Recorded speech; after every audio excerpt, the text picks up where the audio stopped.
When I was about 7 or 8 years old, my family built a home. It's a small two-bedroom house, and our architect for that house was a woman. She was a young architect, and that was my first exposure to architecture as a profession. And my mother actually encouraged me. She said, "This sounds like a very interesting thing," and I was also very interested in drawing. So she said, "Why don't you pursue this?" So that thought stayed with me throughout my childhood, and then when I was in class 11 or 12 when we had to make a choice on careers. This was one of my first choices, and I was fortunate to get admission into architecture school.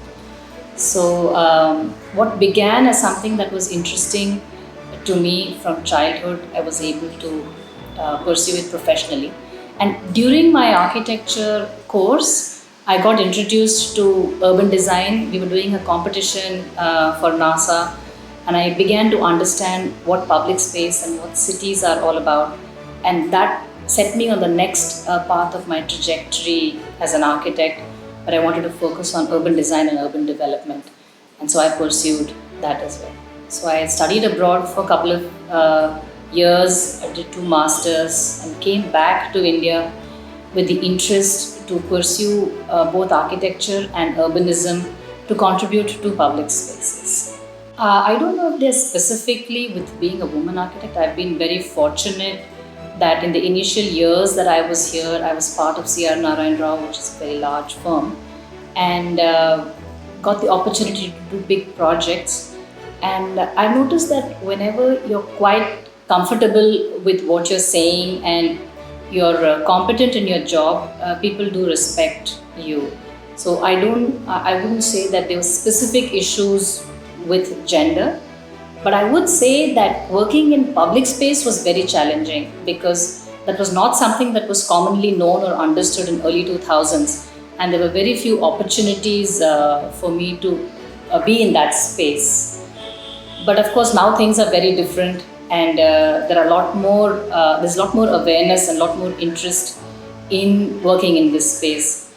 But the usual challenges that come with being a woman is when you're torn between spending time with your family and having to travel for work, or simple things like maybe not having enough toilets in a construction site.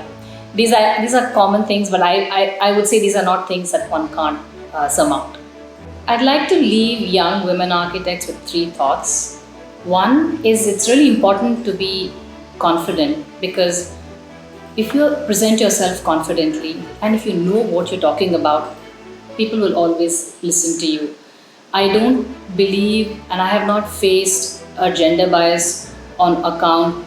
Once they know that I know what I'm talking about, I find that people will listen to you and respect you for your opinions. So I guess knowing the subject and expressing it with confidence would be my first sort of message.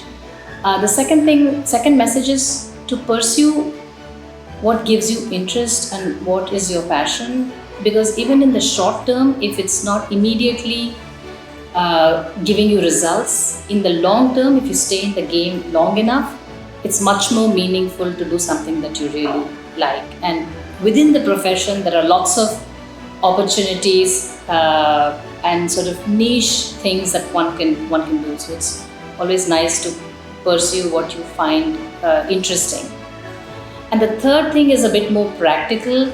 I would say we should all have better understanding and knowledge of finance, understanding investment, understanding taxes, getting basic business skills, knowing how to read a balance sheet.